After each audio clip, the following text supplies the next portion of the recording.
GURPS Módulo Básico Campanhas. Regras do GURPS 4ª edição. Episódio 160, capítulo 14. Lesões, enfermidades e fadiga, ferimentos graves. Uma produção RPG Next.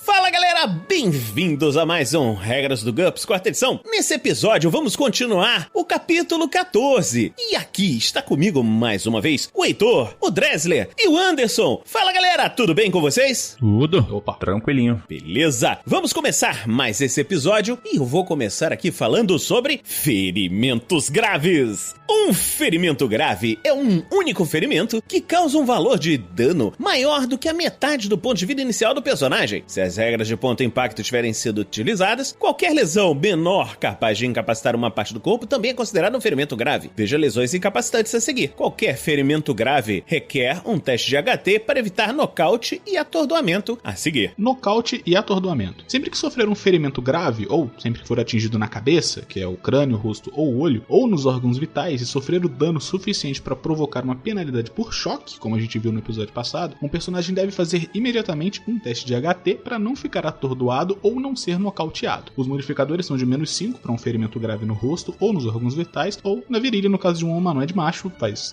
total sentido.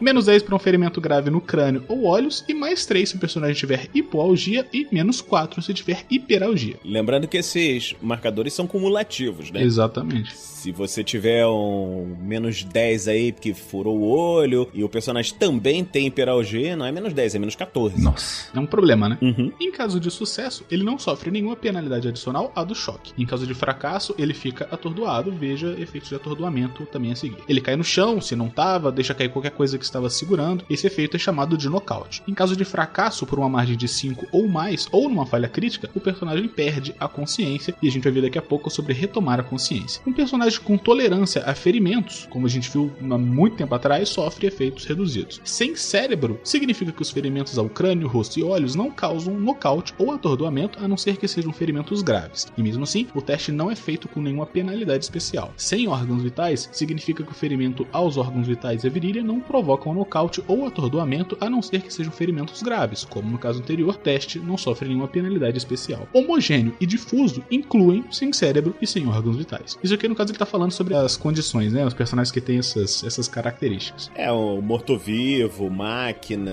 um bicho amorfo, uma geleia, sei lá, uma coisa assim, entendeu? A gente falou alguns episódios atrás, algumas semanas, sobre essas condições. Efeitos do atordoamento. Um fracasso no teste de nocaute pode causar atordoamento, assim como alguns resultados de golpes fulminantes e algumas atribulações. Um personagem atordoado deve fazer nada em seu próximo turno. Ele pode usar qualquer defesa ativa enquanto estiver atordoado, mas sofre uma penalidade de -4 nas jogadas de defesa e não pode usar a opção de retirada. No final do seu turno, o personagem pode fazer um teste contra a HT. Em caso de sucesso, ele se recupera do atordoamento e pode agir normalmente nos turnos seguintes. Em caso de fracasso, ele continua atordoado, novamente sua próxima manobra deve ser fazer nada, mas ele recebe outro teste no final do turno em questão e assim por diante até que ele se recupere do atordoamento. Inclusive, é legal deixar claro aqui que ele fala nominalmente. Você faz o teste de HT no seu próximo turno, quando chega ao final do seu turno, né, que você não fez nada, e aí você se recupera pros próximos. Isso. O seu turno de não fazer nada é o seu turno onde você está, entre aspas, se recuperando, então só pode agir no próximo. Sim, exatamente. Atordoamento mental. Um personagem pego de surpresa pode ficar mentalmente atordoado, como a gente viu lá atrás em Ataques Surpresas e Iniciativa. Esse tipo de atordoamento funciona como descrito acima, exceto que a vítima deve fazer um teste de IQ em vez de HT para se recuperar. Ele não tá machucado, só confuso. O que tá acontecendo? Será que eu tô em Alagoinha?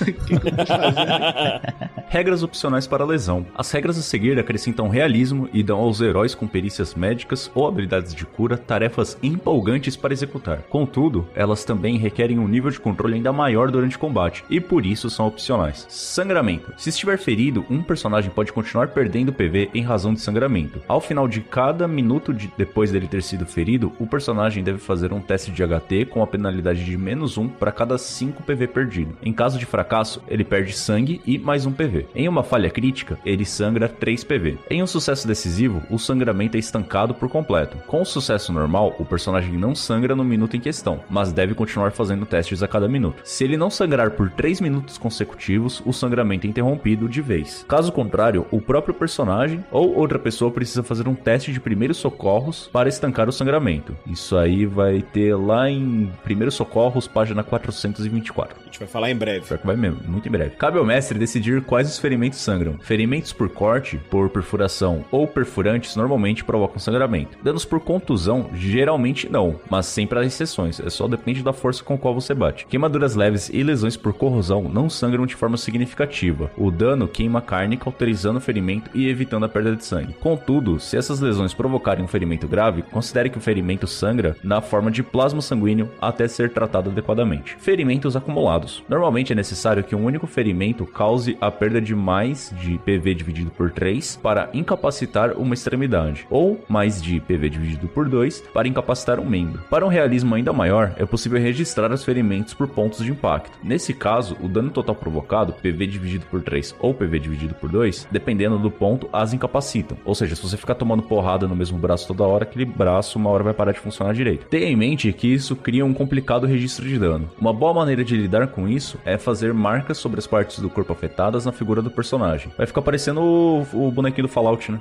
Eu tava pensando nisso agora. Isso aí. O dano, inclusive porque fica a curiosidade aqui, a primeira versão de Fallout ela foi baseada em GURPS. Sim. O dano em excesso ainda é perdido com essa regra. Por exemplo, no caso de um personagem com 11 PV, um total de 6 PVs incapacitariam seu braço. Ignore qualquer dano depois disso, exceto para fins de desmembramento. Golpes repetidos sobre um membro ou extremidade não podem matá-lo. Ou seja, se alguém... morra a perna, morra a Eu acho esse perna. negócio dos ferimentos acumulados muito bons, mas praticamente ele é bem inviável, porque você tem que ficar... Como eu falo, tem que fazer muitas anotações, dano por dano. Inclusive, o Roll20, ele tem uma abazinha pra você ficar acumulando, justamente usar essa regra, acumulando, incapacitar aquela parte apenas. Isso ajuda muito, né? Porque na mão é muito difícil. Sim, fica bem complicado de acompanhar, né? Isso foi uma dificuldade semelhante com o que a gente teve jogando Reinos de Ferro, porque Reinos de Ferro tem essa parada também do dano ser localizado, todos os danos têm que ser localizados, era bem complicadinho de acompanhar. Imagino que num VTT, né, como o Anderson falou aí, se você tiver alguma parada assim pra automatizar, aí fica mais fácil, dá um alerta assim, ó, você chegou a tanto e tal, e aí você só vai narrando. Sim, as consequências. aí fica show. Últimos ferimentos. É possível que um herói muito ferido desmaie ou até morra depois de sofrer um golpe de 1 ponto de dano no pé. Opa, olha aí, Heitor. Some daqui, mano, pelo amor de Deus. Que específico, hein? Algumas pessoas podem achar isso um pouco irreal. Gente, fica a curiosidade aqui, uns meses atrás eu estava trabalhando fazendo miniaturas e eu arranquei a ponta do meu dedo indicador, e vou te falar que sangrou tanto que eu quase desmaiei por queda de pressão. Eu tive que deitar na cama para poder recuperar para os sentidos voltarem ao normal. Então, um tiro que vara o seu pé é muito facilmente para incapacitar uma pessoa. Cara, o ser humano é muito mais frágil do que a gente Demais. imagina. E ao mesmo tempo é muito mais forte do que a gente imagina. Sim. Tudo depende do quanto o cara é mau. Que vaso ruim não quebra, cara. Você vê, os caras tomam 10 tiros e vem andando. Sente, né? É, nem A sente. menos que sejam orcs te espancando até menos 10 pontos de vida.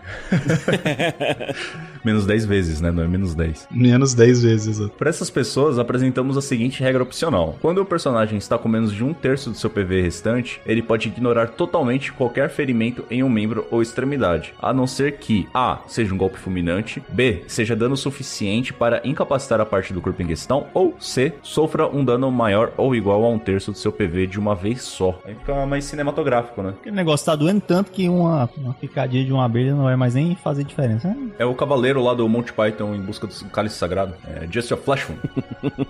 Lesões incapacitantes. Quando as regras de ponto de impacto estão sendo usadas, um determinado valor de dano a um membro, extremidade ou ao olho pode incapacitá-lo. Para isso acontecer, basta um único ferimento que exceda uma determinada fração do PV do alvo. No caso de humanos e humanoides, os limiares são os seguintes: membro, braço, perna, asa, golpeador, cauda, preêncio, dano acima de PV dividido por 2. Extremidade, mão, pé, cauda, nadadeira ou cabeça desconexa, dano acima de PV dividido por 3. Olho, dano acima de PV dividido por 10. Às vezes é possível incapactar uma parte do corpo com menos dano ou com dano nenhum. Exemplo, como resultado de um golpe fulminante. Um golpe contra um membro ou extremidade nunca pode causar mais dano que o mínimo necessário para incapacitar a parte do corpo em questão. Por exemplo, se um homem com 10 PV sofre 9 pontos de dano no braço direito, ele só perde 6 PV, o mínimo necessário para incapacitar seu braço. Exceção, esse limite não se aplica aos olhos.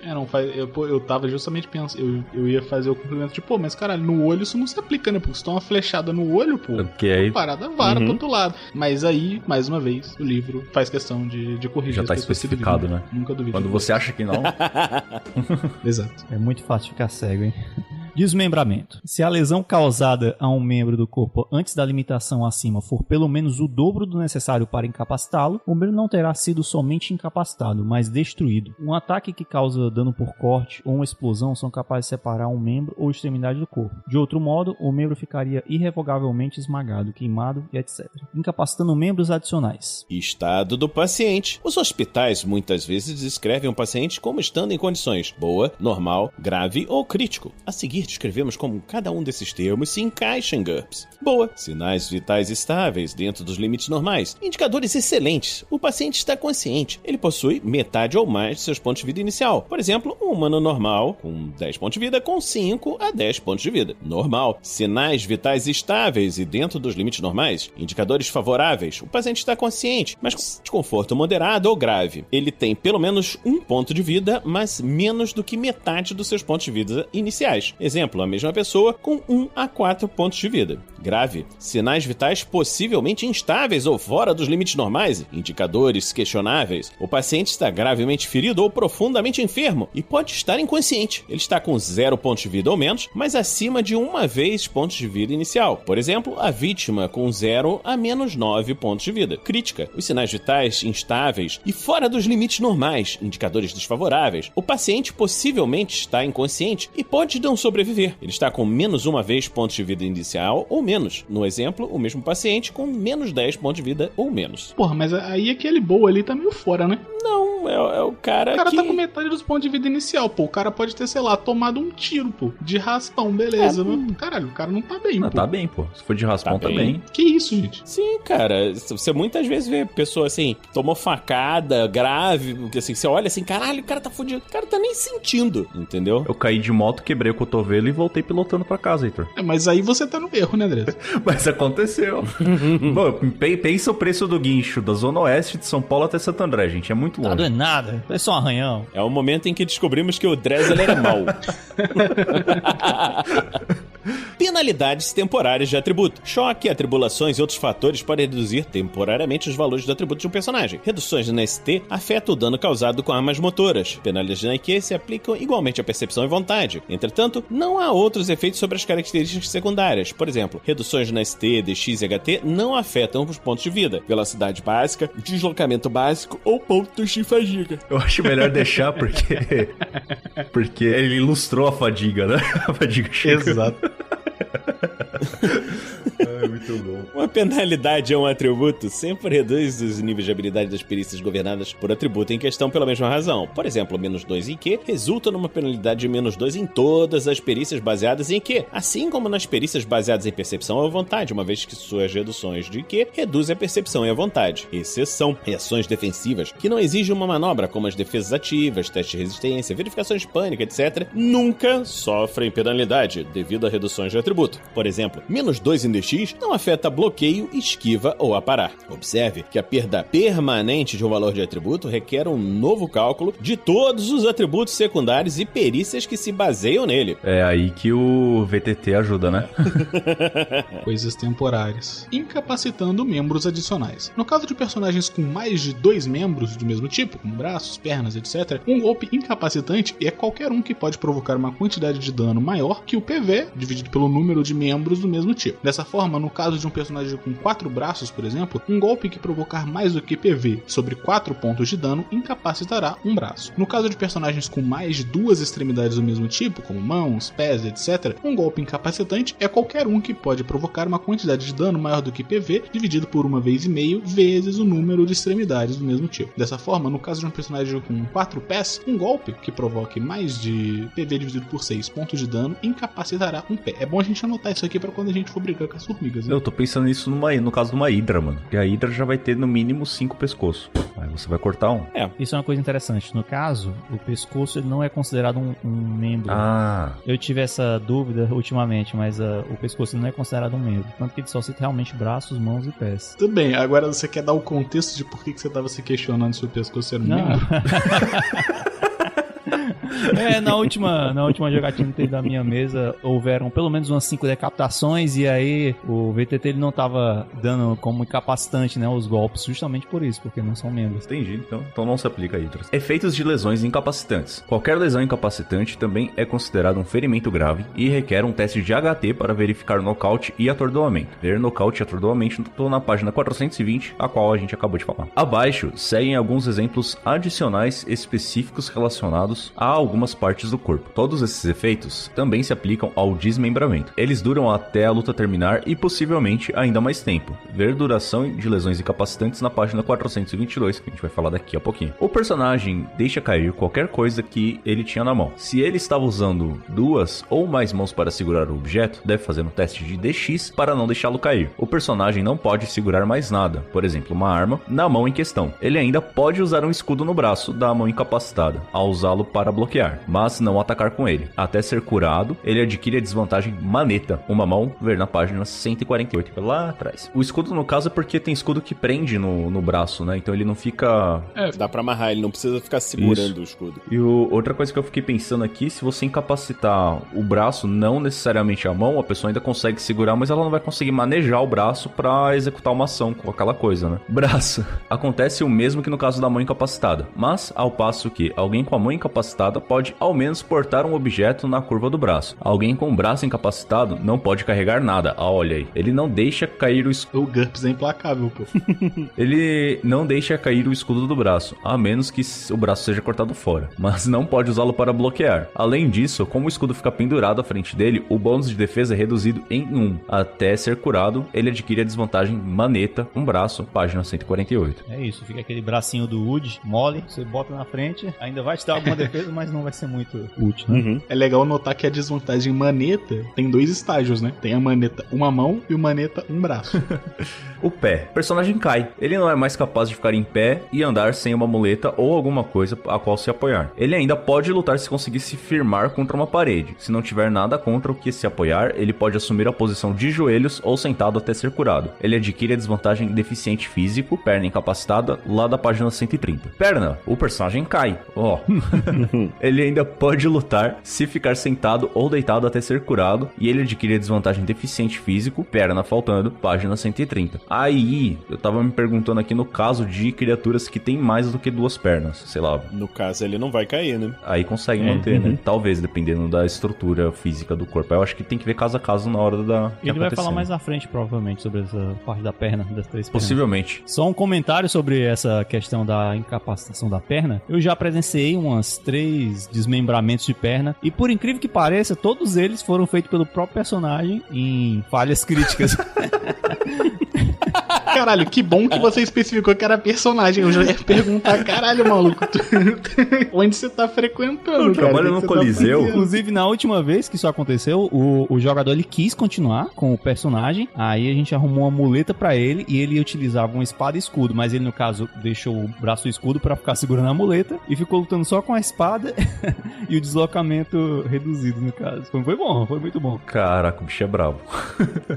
O olho. O personagem está cego do olho atingido atingido até ser curado. Ele adquire a desvantagem zarolho da página 162 ou cegueira da página 125 se ele tiver perdido todos os olhos, a menos que ele tenha algum substituto para os olhos, o que, por exemplo, não é incomum em casos de cenário cyberpunk. Partes do corpo de um não humano. Braços adicionais. Um personagem com 3 ou mais braços que fica com um braço ou mão incapacitado só reduz o número de braços ou mãos que ele pode usar. Ele só realmente se encontrará com a desvantagem se for reduzido a menos de 2 braços ou mãos. Cabeça adicional. Se uma cabeça desconexa for incapacitada, o personagem perde os benefícios daquela cabeça adicional. Ver cabeça adicional, página 46. Pernas adicionais. No caso de um personagem com 3 ou mais pernas, veja pernas adicionais na página 77, para verificar os efeitos de um pé ou uma perna incapacitada. Golpeador. O personagem não pode usar o golpeador para atacar. Se o golpeador também for uma asa ou cauda, consulte abaixo os efeitos adicionais. Cauda. Quaisquer vantagens conferidas pela cauda, exemplo, braço adicional ou golpeador, não funcionam mais. Da mesma forma, o personagem fica um pouco desequilibrado, menos 1 na DX, exceto para tarefas manuais próximas. No caso de uma criatura aquática ou voadora alada, a penalidade na DX é de menos 2 e ela terá apenas metade do seu deslocamento normal na água ou no ar, o que também reduz pela metade a velocidade máxima com o deslocamento ampliado. Asa. Um personagem com um voo alado não pode voar, e se estiver no ar, cai. Se a asa também for um golpeador, ela não poderá ser usada para atacar. Duração das lesões incapacitantes. Quando sofre uma lesão incapacitante, o personagem deve fazer um teste de HT para verificar a gravidade da lesão. No caso de ferimentos no campo de batalha, o teste só deve ser feito no final do combate. Em caso de sucesso, a incapacitação é temporária, enquanto no fracasso, ela é duradoura. Uma falha crítica indica que a lesão é permanente. Qualquer desmembramento também é automaticamente permanente. Nem se preocupe em fazer o teste. Incapacitação temporária. Até retornar ao seu ponto de vida total, o personagem sofre os efeitos descritos em efeitos de lesões incapacitantes que nós acabamos de ler. Quando ele estiver completamente curado, os efeitos desaparecem. Incapacitação duradoura. O personagem teve um osso quebrado, um tendão rompido ou outro dano prolongado. Jogue um D. O resultado indica o número de meses necessários para que o ferimento seja inteiramente curado. Se o ferimento for tratado por um médico, subtrai 3 do resultado. No caso de uma medicina NT7 ou mais, 2 em NT6 ou 1 em NT5. Contudo, o período de recuperação nunca é menor do que um mês. Incapacitação permanente. O personagem perde a utilização daquela parte do corpo. Ela fica não funcional ou é perdida. Seja como for, o personagem adquire uma nova desvantagem, maneta, deficiente físico, etc., conforme apropriado. Ele não recebe nenhum ponto de personagem por isso. A desvantagem simplesmente reduz o total de pontos do personagem. Em alguns cenários, até mesmo esse grau de ferimento pode ser curado. Veja, recuperando-se de lesões incapacitantes e permanentes, que nós vamos ver em breve. Essa questão da incapacitação duradoura é um pouco complicada, porque dependendo da campanha que você estiver fazendo, não vai demorar uma semana, alguns dias. Então, meses é bem realista, mas pra visão de jogo. Às vezes é aquela lesão pra tirar o personagem mesmo, assim, da batalha, da situação e tal. Acabou ali pra ele, né? Ou então se o jogador quiser muito interpretar, é uma boa também. Também pode ser. Vai ser aquele personagem de anime que não para de lutar mesmo, não conseguindo mais se mexer. Então, eu sempre falo que o GURPS seria perfeito pra você fazer uma partida de futebol de RPG. Seria muito chato, mas seria muito legal.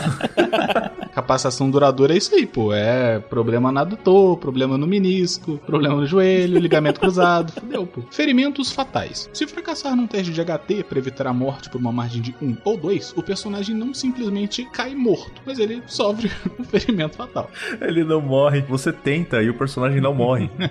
Exatamente. Ele te impede de morrer, entendeu? Uhum. Esse é um ferimento tão grave que os danos internos podem matar a vítima mesmo depois que ela para de sangrar. Um personagem mortalmente ferido fica imediatamente incapacitado. Ele pode ou não ficar consciente, aí é critério do mestre, e se ele sofrer mais algum ferimento, deve voltar a fazer outros testes de HT para evitar a morte. Em caso de fracassos nesses testes, não apenas numa falha crítica, o personagem morre de verdade. Aí realmente, pô, caralho, se você agora vai. Você falhou em 5 testes, aí, pô, realmente você morreu. Enquanto estiver mortalmente ferido, o personagem deve fazer testes de HT a cada meia hora para evitar a morte. Em qualquer fracasso, ele morre. Em caso de sucesso, ele resiste por mais meia hora. Vamos lá, guerreirinho. Quando ele, né, no caso, tem que fazer outro teste. Num sucesso decisivo, ele se recupera milagrosamente, caralho. E ele não está mais mortalmente ferido, mas ainda está incapacitado. Um personagem vivo, só que mortalmente ferido, pode fazer uma cirurgia para estabilizar suas condições, como a gente vai ver no próximo episódio. No NT6 ou mais, a manutenção do trauma pode pode manter um paciente vivo enquanto ele espera pela cirurgia. Isso envolve ressuscitação cardiorrespiratória, oxigênio, transfusões, etc. Em vez de jogar contra HT a cada meia hora, o personagem faz um teste contra o maior valor entre a sua HT ou o NH em medicina da pessoa que está cuidando dele a cada hora, ou a cada dia, se tiver com algum aparelho cardíaco, respiratório ou outro aparelho similar de manutenção de vida. O personagem não precisa fazer nenhum teste se for colocado em alguma espécie de animação suspensa mágica ou de alta tecnologia. Ao se recuperar de um ferimento fatal, o personagem deve fazer um teste de HT. Em caso de fracasso, ele perde um ponto de HT permanentemente. Numa falha crítica, o mestre pode aplicar a desvantagem ferido, como a gente viu lá atrás, ou algum outro efeito, tipo reduzir o nível de aparência devido a cicatrizes, etc. Ele vai perder ali a aparência, mas ele ganha na intimidação, né, pô? Não é isso. É a próxima parada, pô. A aceitação. Ah, então, é a citação. A citação foi exatamente o que a gente tava falando ali, do Rei Arthur e o Cavaleiro Negro no Monty Python em busca do cálice sagrado. Morte. Mesmo depois que um personagem é morto, seu jogador pode querer continuar registrando o dano. Em alguns mundos futuristas ou mágicos, os mortos podem ser trazidos de volta à vida se forem tratados rapidamente, contanto que o corpo esteja intacto em sua maior parte e não reduzido a menos de menos 10 vezes o seu PV inicial, igual a gente viu anteriormente, que aí vira purê de Frederick, né, que era o nome do personagem. Morte instantânea. A decapitação, degolação e etc. são capazes de matar qualquer um, independente de HT e IPV. Se uma pessoa indefesa ou inconsciente for atacada de forma obviamente letal, ela morrerá. Nem se preocupe em fazer a avaliação de dano ou calcular o PV restante. Assuma que a vítima cai a menos 5 vezes seu PV inicial. Isso não se aplica a uma vítima que está apenas desatenta. Se um personagem se aproxima sorrateiramente e crava uma faca nas costas de um sentinela, ele não pode matá-lo automaticamente. Os cálculos devem ser feitos de forma realística. Se preferir, o personagem pode visar órgãos vitais ou o pescoço. Como se trata de um ataque surpresa, não há contra-ataque. Portanto, o personagem pode tranquilamente fazer um ataque total. O sucesso na jogada de ataque é quase certo. A vítima não tem direito a nenhuma defesa ativa. O dano provavelmente será o suficiente para incapacitar ou matar a vítima. Contudo, isso não é automaticamente. Ou seja, você vai ter que fazer todos os testes. Se mirar em alguma área fatal, vai ter todos aqueles multiplicadores de dano, mais ainda o ataque total. Então é quase certeza que você vai matar o cara, mas não é certeza. Pode dar muito azar, né? Como eu citei o negócio lá das hidras, né? No caso da decapitação. Você obrigatoriamente tem que fazer o cara morrer com pelo menos uma vez os PVs. Aí você pode dizer por roleplay apenas que ele decapitou, mas não necessariamente por acertar uma quantidade menor que isso no pescoço. Você tem que literalmente matar o cara.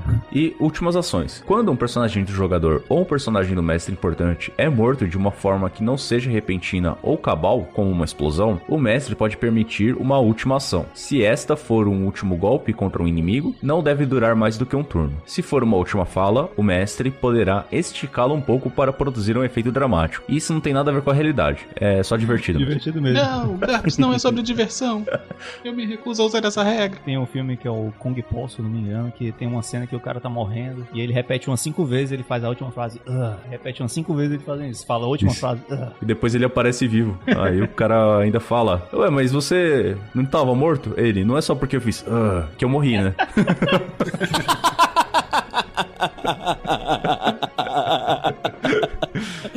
Muito bom. É demais, cara. Eu adoro esse filme.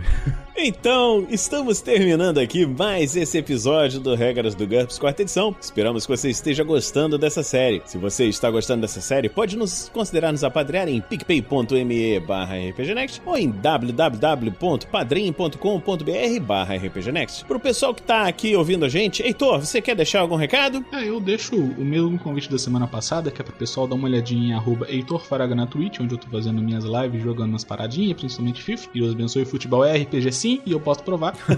Mas só vou provar em live pra poder chamar as pessoas pra ir lá ver. Ninguém vai ver, mas eu posso provar mesmo assim. E é isso. Obrigado pela atenção e paz na tela. E aí, Dresler? Cara, questcast.com.br, acompanha lá. Agora tá saindo a aventura que a gente jogou de Vampiro à Máscara, quinta edição. Quem quiser acompanhar lá em twitch.tv/questcast20, nós estamos gravando agora uma aventura ambientada em Ravnica, usando aquela expansão de D&D que saiu, acho que já faz mais de um ano já, né? E também todas as minhas redes sociais, @DreslerMinis e twitch.tv/DreslerMinis, pra lives de pintura de miniaturas de RPG e bateção de papo, nada a ver. É isso aí. Opa. E você, Anderson, algum recado pra galera? O recado é, quem quiser falar comigo, me procura lá no grupo dos padrinhos do RPG Next, conhece lá o projeto e tamo aí. Então é isso aí, e vamos terminar esse episódio agora, e a gente se encontra na próxima semana aqui no RPG Next. Regras do GURPS, 4ª edição.